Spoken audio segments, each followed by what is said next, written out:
Welcome to this class of fluid mechanics. In today's class, we will discuss the exact solutions of Navier-Stokes equations. By exact solutions, we mean that we have one scalar and one vector dependent variables, and if we can express the solution for V and P in some closed form or explicit form, we will call them as the exact solutions. Now, while theoretically it may look very easy, but actually or practically it is very tedious or maybe an impossible task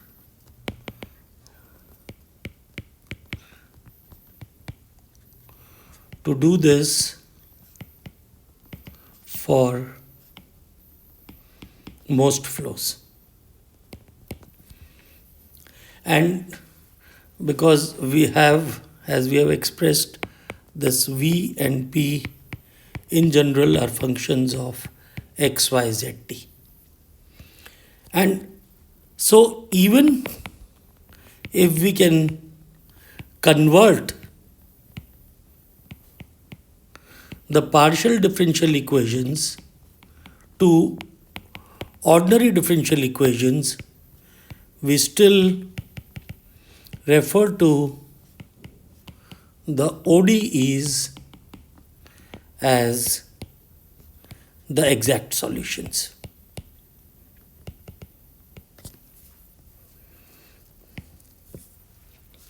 And this is some simple cases we will study. Now, the exact solutions exist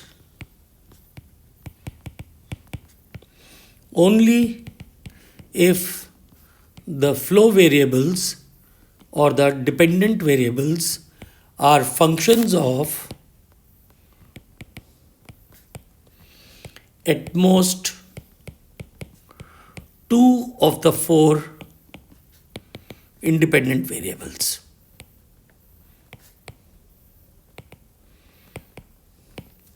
That means of these four independent variables, exact solutions will exist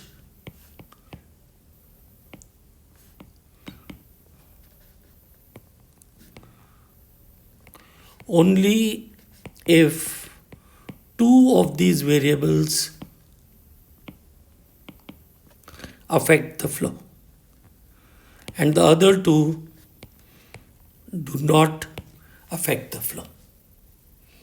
And so these are the type of cases where we will talk of exact solutions. But before I talk of exact solutions, let me look at a couple of things.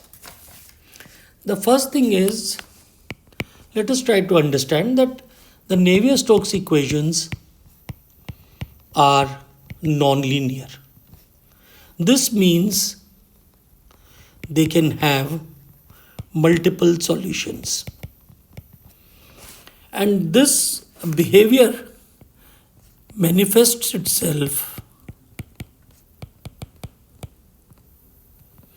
in a property of fluid flows which is called turbulence. And while this is not a course in turbulence, and we will probably not look at turbulence in detail in this course, but what happens is in turbulent flows,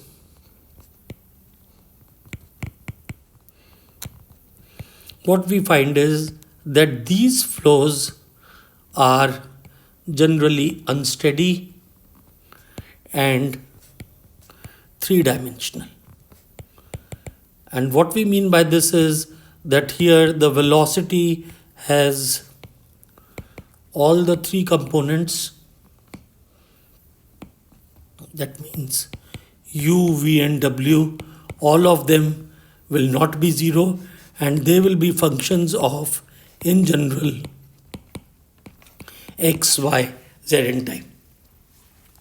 Therefore, as we have discussed a bit earlier, finding an exact solution of turbulent flow would not be possible.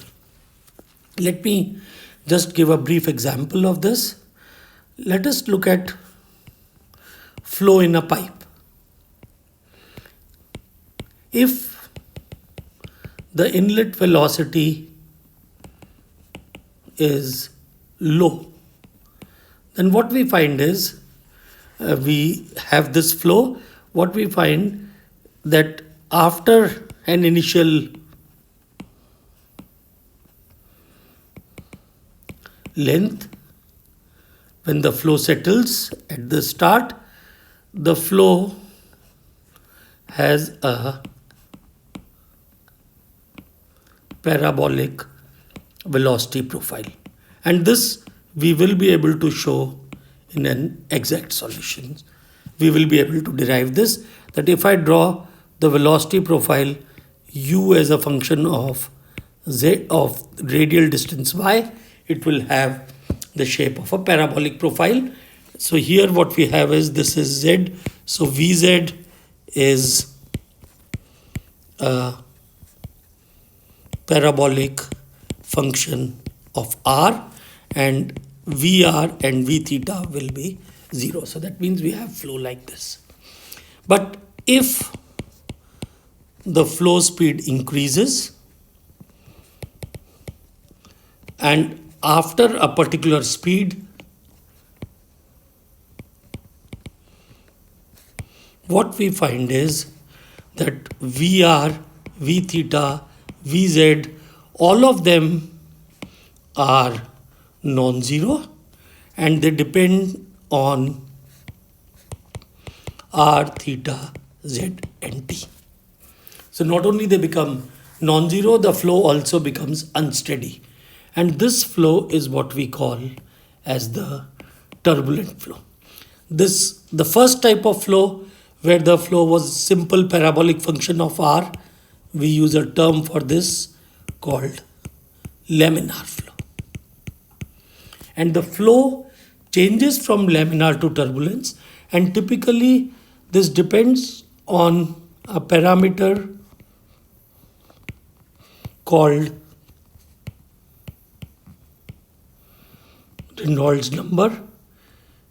This is called on the name of Osborne Reynolds, the person who first found this phenomena, and this is defined as velocity times length times density divided by mu.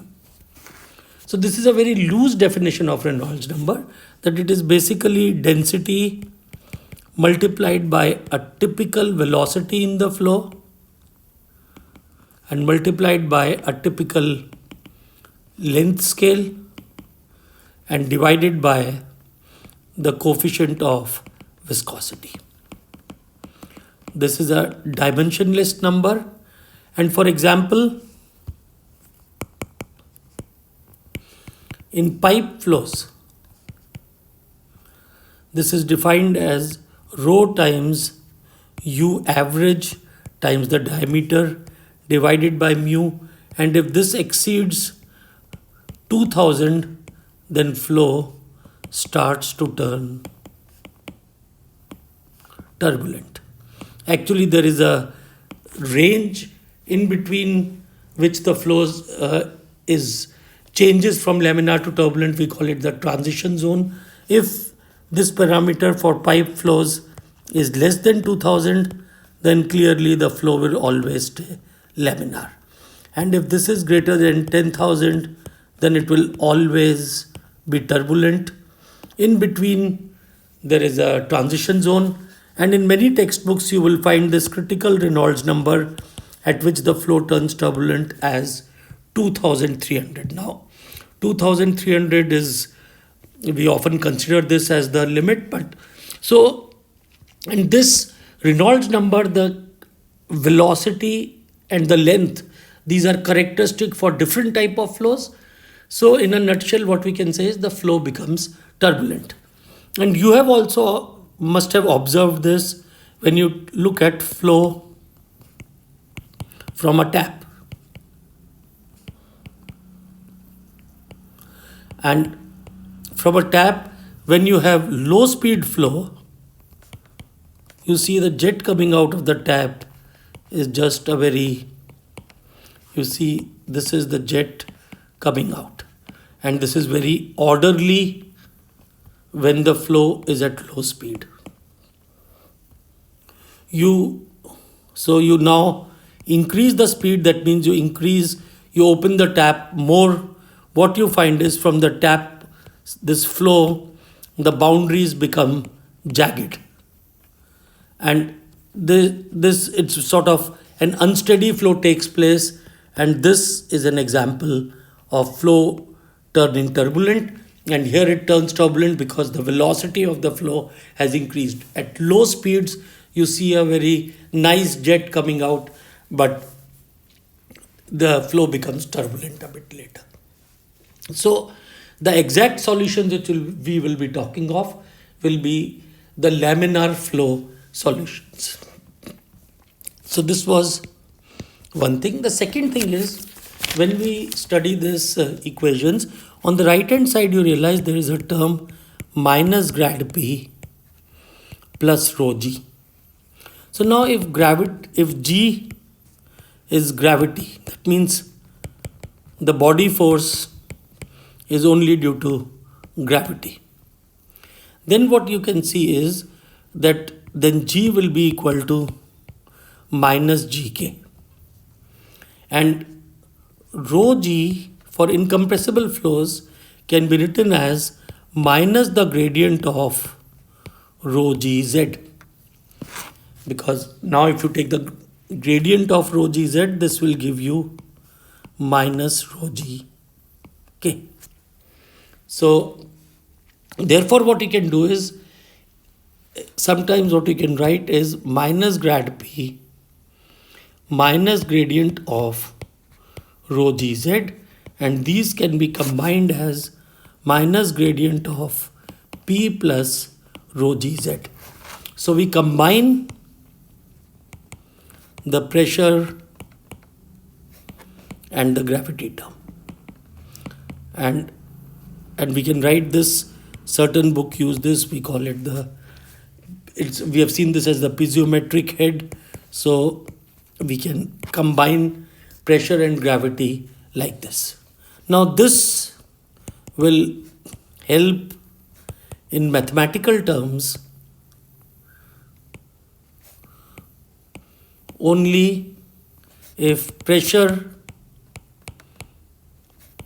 is not important in the boundary condition.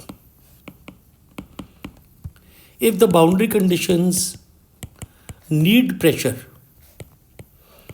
then we have to split script P into P plus rho Gz. So this trick may be used, and sometimes this trick is often used, and we say that gravity is not important, or we say it is clubbed with pressure. So this may also be used in some problems, and if we need this, we will explicitly write this. Okay. So now, given these two things, we are now ready to start on the exact solutions. Now in the exact solutions, what we have is, there are many things which simplify the flow, and let us look at some of these. The first term which may be there is that it may be specified that the flow is steady. In steady flow means that variables do not depend on time, and therefore d by dt term will be 0. So all the terms we will have wherever a partial by partial t comes, that will be 0, and in such flows we will not need any initial condition because now time is not of importance. And in some cases, if the problem says that we have a steady velocity field, then this will imply partial v by partial t is equal to 0. Okay, so this is the meaning of steady flow. And in real life, when do we say a flow will be steady?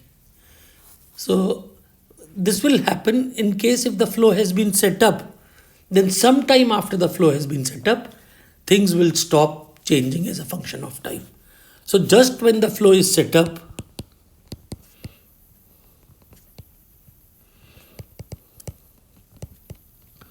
it will be unsteady, but after some time, if things, and by things I mean the boundary condition and other variables, do not change with time, then the flow becomes steady.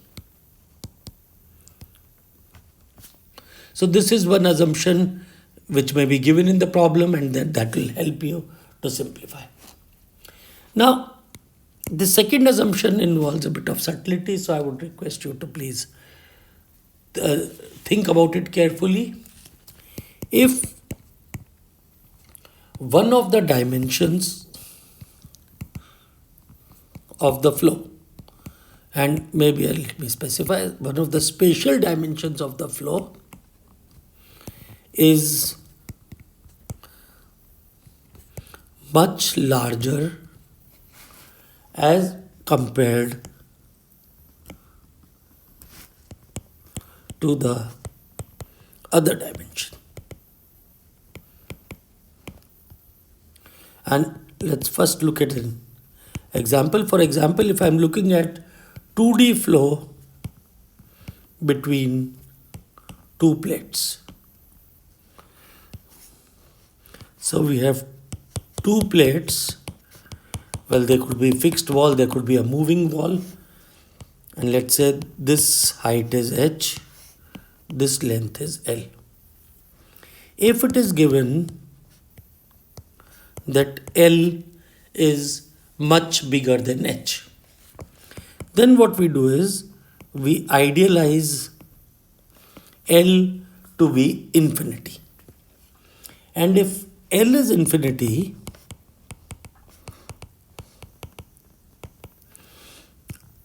then we can place the origin of the axis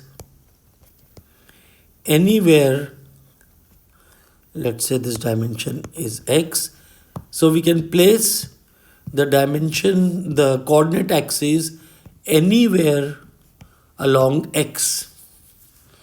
And because this is x, because x dimension tends to infinity, and therefore the flow variable, in particular the velocity, should not depend on x, because now you can place the coordinate system anywhere. So along a very long direction if flow takes place, the velocity should not depend on x, and this will tell me dv by dx is equal to 0. Now here, if x happens to be the main flow direction, for example, when we talk of flow between these two plates, we want to find the velocity profile. X is the main flow direction. Then this condition dv by dx is equal to 0 is referred to as fully developed flow. And what we mean by fully developed flow is that as the flow moves along X, it does not change. So fully developed flow says that as flow moves along X, it does not change. In some sense, it is analogous to the steady flow condition where things don't change with time. And here, instead of time, we are saying X is the infinite axis. So along that, flow will not change. So because it is not changing, we refer to this as fully developed flow. Now the same thing could happen in this if we have, let's draw these. Let's look at this. This is a wide plate, wide and a long plate. And let's say a similar plate is below this. So now we are looking at flow between, so this is H, this is L, and this dimension is W. So here what we have is, this is X, Y, so we have, and the third dimension which we have, let's call it as Z. So this is the Z dimension, and the dimension along this is W. So now if W and L are much larger than H, then what will happen is velocity will not be a function of X or Z. And this follows the long dimension, and we are idealizing these. L and W are being idealized as infinity. In fact, when we talk of flow being two-dimensional, in real life, what we mean is that the dimension along Z is large enough that things don't change in that direction. So this is the meaning of what we have described. We have described this term, fully developed flow, as well as a large dimension of flow. Now, the third thing which often you can see, if the flow is given as two-dimensional flow, this will mean that we have only X, Y, and T as the independent variables, and velocity will be equal to Vx of X, Y, T, I plus Vy of X, Y, T, J, and pressure will be equal to pressure of X, Y, T. This is the meaning of two-dimensional flow in terms of this. Well, all these discussions we are assuming the flow is incompressible. So in two-dimensional, this will come. Now there's a fourth simplifying term, and which happens when we are talking of flow in polar coordinates. Often in the flow, we have a circular symmetry. And this would particularly happen when there is flow along a pipe. Then we have a circular symmetry, and this we refer to as axisymmetric flow. So if we have axisymmetric flow, this will imply that the dependent variables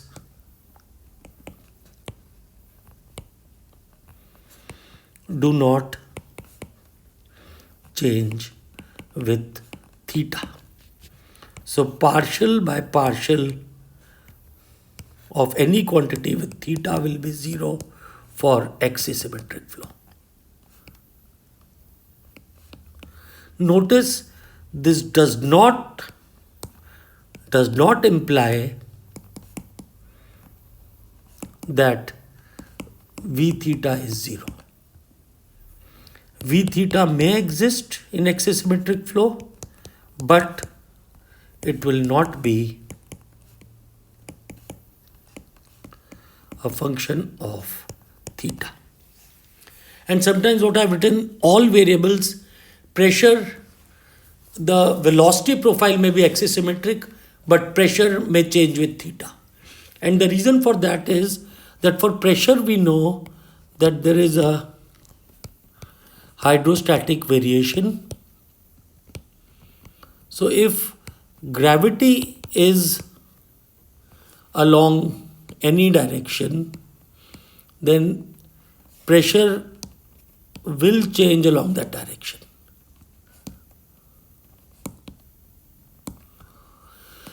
So these things like axisymmetric and fully developed may hold for velocity but not for pressure. But in many flows they may also hold for pressure. And one thing we will see is we will look at if there is any component of G. And if there's a component of G, then pressure could change with that direction, with that variable or that direction. Okay. So now let us look at an example of exact solution. And this is two-dimensional channel flow. So we are looking at flow of a constant property fluid. Now when we say a constant property fluid, automatically it becomes incompressible because density is constant. And we are looking at two-dimensional flow between two very long and wide plates. Now this wide is in the z direction, and because the plate is wide, that is why the flow becomes two-dimensional. So here we have width of the plate is equal to W and length of the plate is equal to L, and the gap between the two plates, this is equal to 2h. So let me first state the problem, then I will draw the geometry and the figure for this.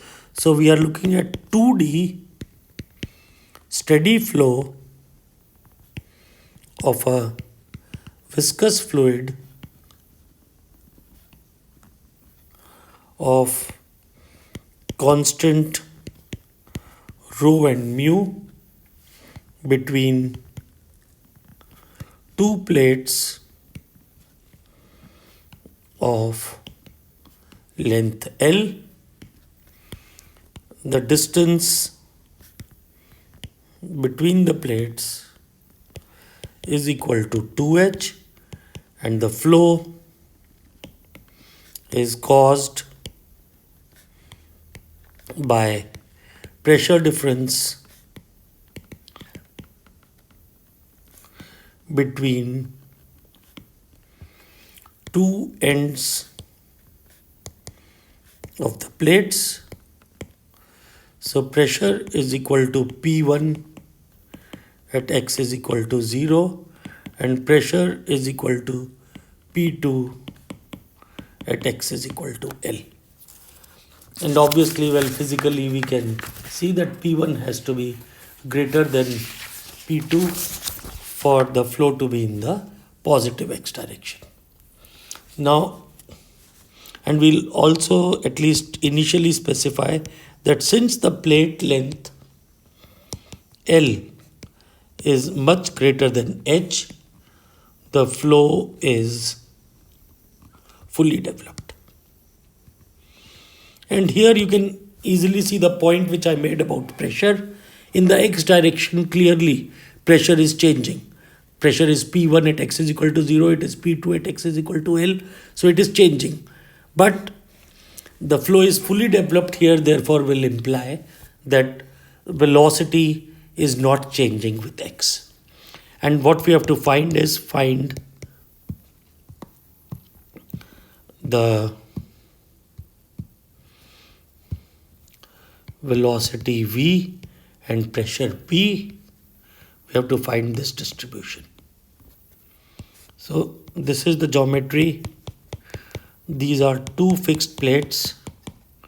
This is, we place the coordinate system at the center of the plate, and this is x is equal to 0, this is x is equal to L, and we have to find the velocity and the pressure distribution. So now let us start. All these problems we should first try to deduce the boundary condition, because boundary conditions come from the problem statement itself. We don't have to solve an equation generally to get the boundary condition. So now if I look at the boundary condition, what can I say about the velocity at y is equal to h and velocity at y is equal to minus h? On the top plate and the bottom plate, the velocity is equal to 0, and this comes from the no slip boundary condition. No slip and no penetration. If the plates were porous, then we would have had a y component of velocity. And also we have boundary conditions on pressure. At x is equal to 0, pressure is equal to P1, which is given, and at x is equal to L, pressure is equal to P2. So this is the first step in the solution, that we write the boundary conditions. Next, let us look at our flow variables. This is two-dimensional flow. So we have Vx, which is a function of xyt, Vy, which is a function when we start off with xyt, and pressure as a function of xyt. So first we have used the two-dimensional expression or two-dimensional constraint here to get this simplification. Otherwise, in a general case, we would have Vx, Vy, Vz. Now we look at the other assumptions. It's given to us that the flow is steady. So because the flow is steady, this will mean that time will no longer be a factor. So Vx will be a function of x and y, Vy will be a function of x and y, and pressure will also be a function of x and y. Next, we invoke the fully developed assumption, and this has been specified, but sometimes you have to make these assumptions, particularly if there is an infinite flow dimension. So therefore, since the flow is fully developed, then velocity does not depend on the longer direction, and that is the x direction. In this case, that also happens to be. That means partial v by partial x is equal to 0, and this will give us that Vx therefore is a function of y, Vy therefore is a function of y, and pressure is definitely a function of x, so pressure we leave it as x comma y. So after invoking all these simplifications, 2D, steady, and fully developed assumption, when we have done this, so this is what we can infer. Now we have to go out for the equations.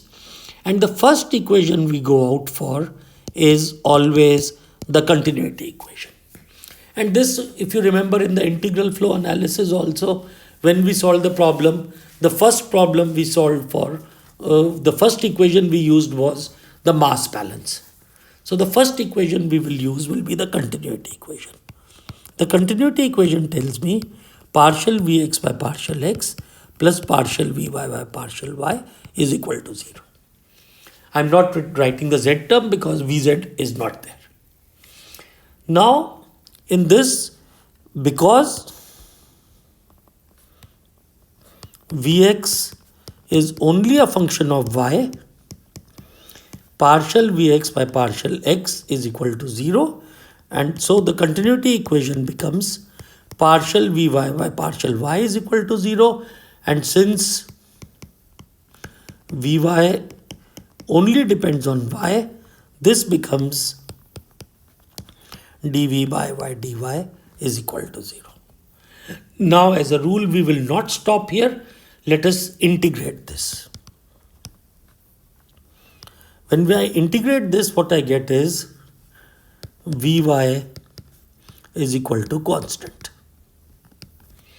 And then I use the boundary condition at y is equal to plus h or minus h, Vy is equal to 0. And that will imply that this constant is equal to 0, and therefore Vy is equal to 0 for all y. This symbol means for all. Don't be afraid of these symbols which are used. They are just used to make things accurate. So what we get is Vy is equal to 0. So notice we had started from here Vx xyt, Vy xyt, P xyt, and from there what we have got, reduce the problem to that we have to, Vy has become 0 everywhere. We have to find Vx as a function of y and pressure as a function of x comma y.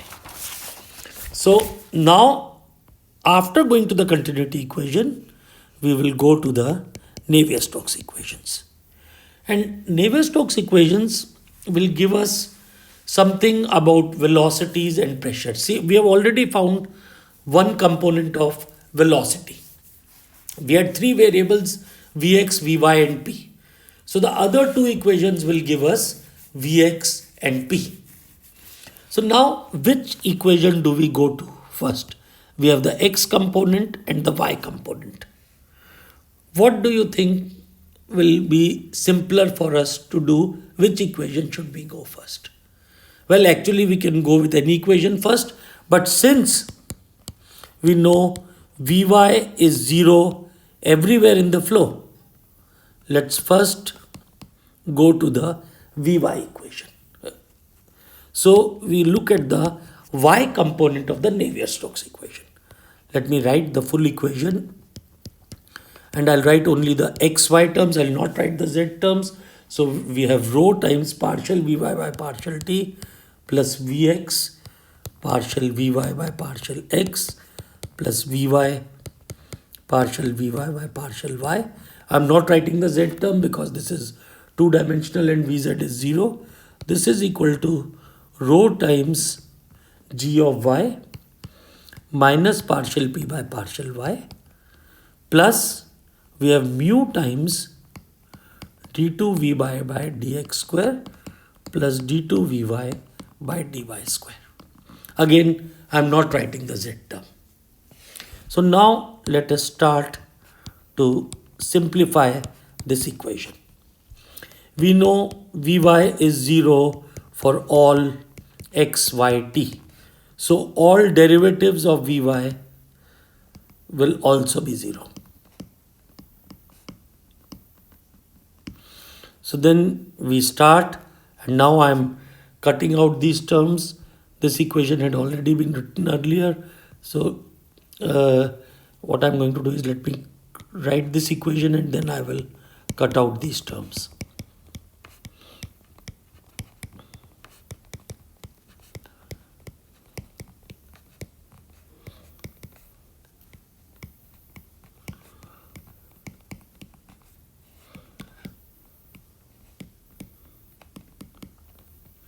Quickly writing this equation because I'll start crossing out the terms, and this is what I call is a very pleasurable part of this whole exercise.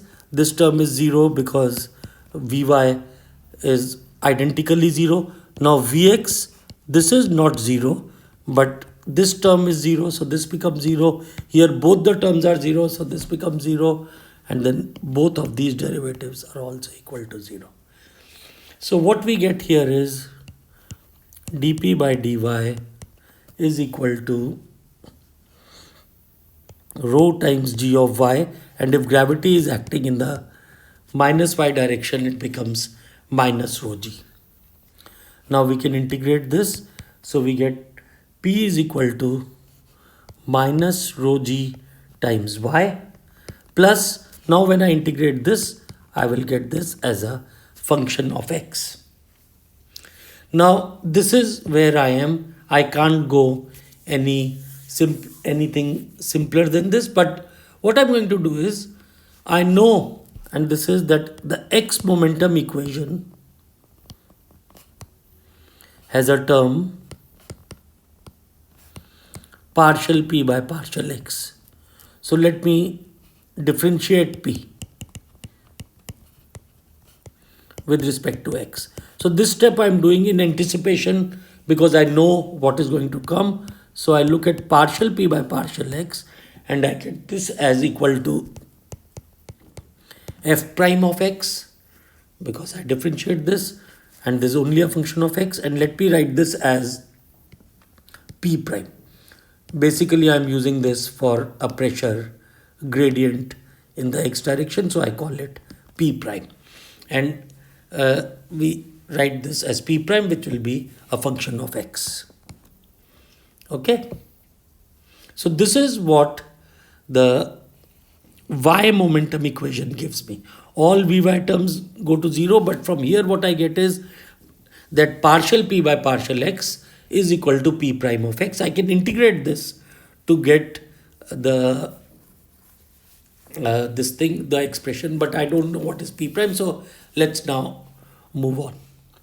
Now I go to the x momentum equation. Let's write the full x momentum equation now. The x momentum equation becomes rho times partial Vx by partial t plus Vx partial Vx by partial x plus Vy partial Vx by partial y. This is equal to minus partial p by partial x plus rho times g sub x plus mu times d2 Vx by dx square plus the second derivative. Now these you can copy from the formula sheet. You don't need to remember these. Now let us start simplifying. What we know is Vx is equal to Vx of y. So now this time I'm not going to write the equation again. I'll start crossing out from this equation. So dvx by dt, this terms becomes 0. Now in the second term, Vx is not 0, but partial Vx by partial x is equal to 0 because of fully developed flow. In the third term, this is not equal to 0, but Vy is 0 from continuity equation. So therefore, the whole of left hand side becomes equal to 0.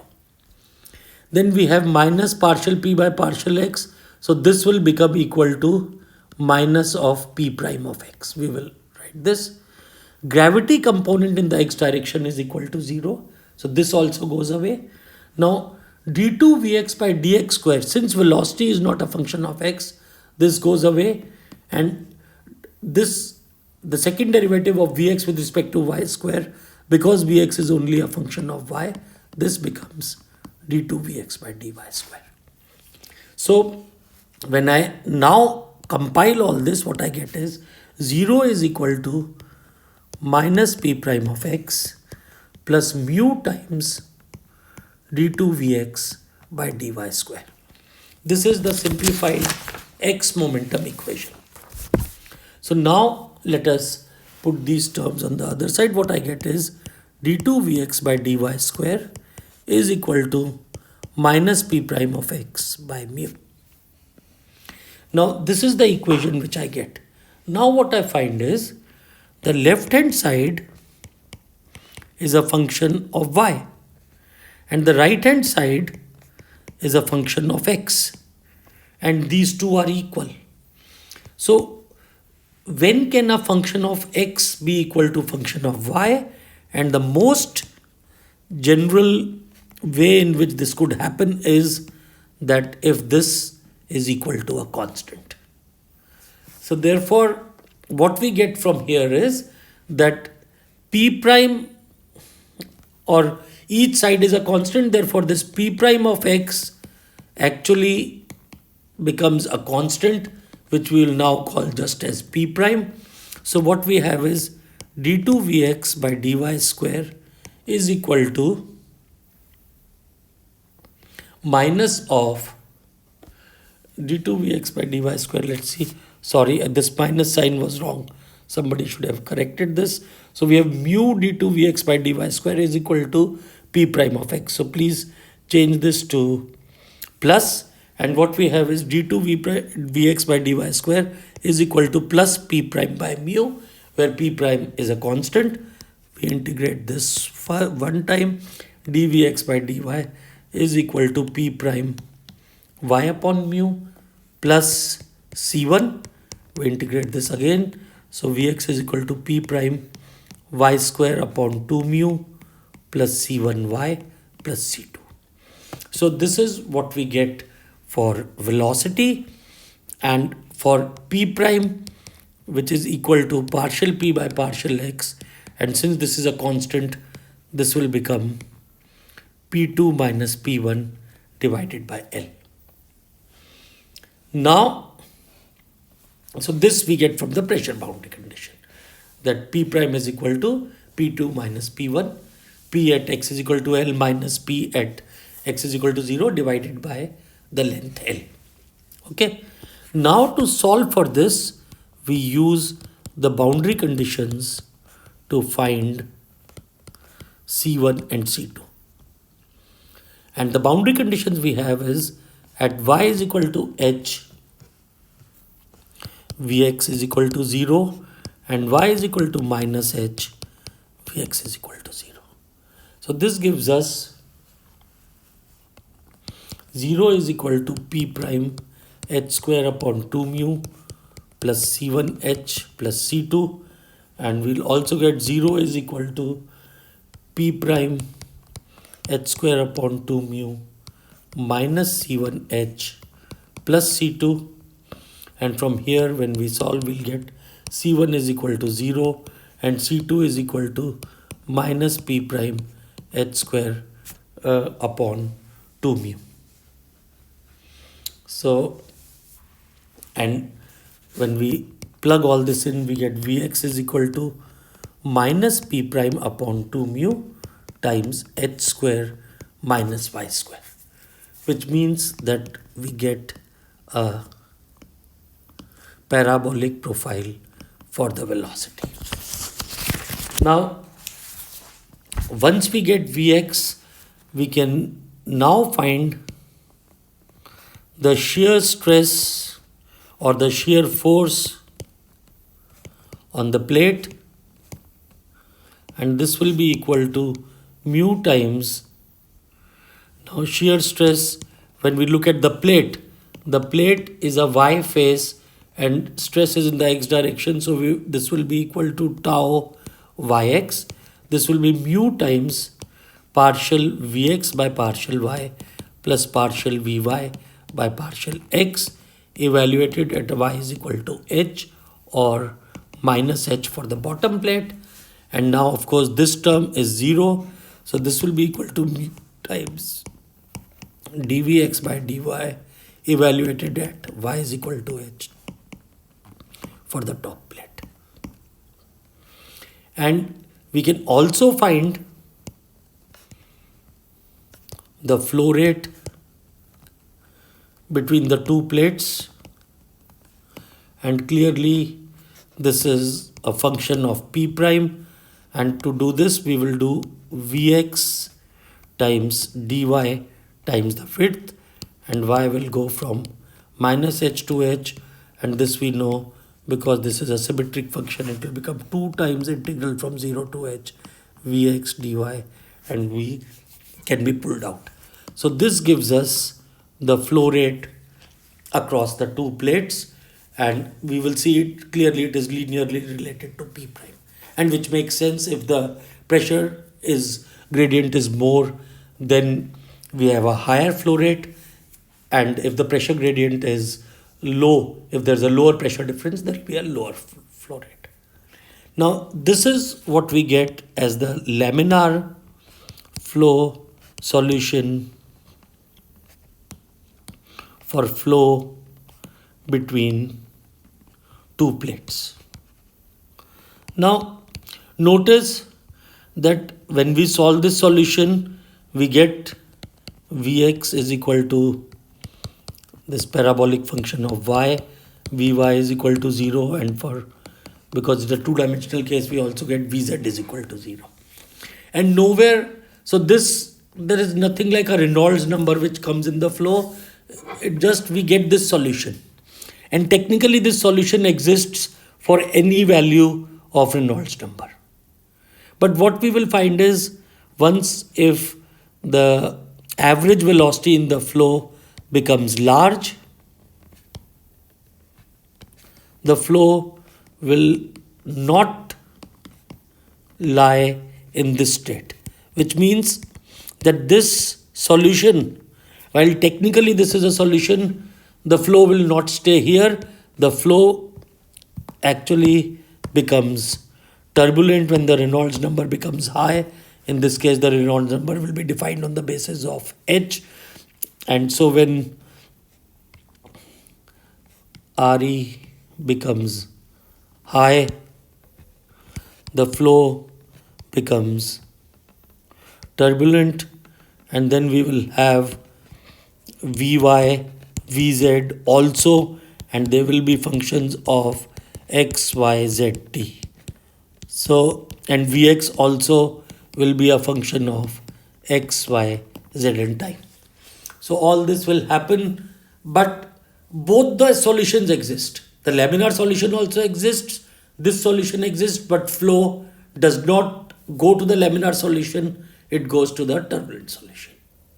Well, we will be looking at more cases of exact solutions, and these things we'll look at some axisymmetric cases also. So there is a problem which will be given to you with the problem sheets, and you will be solving some of these.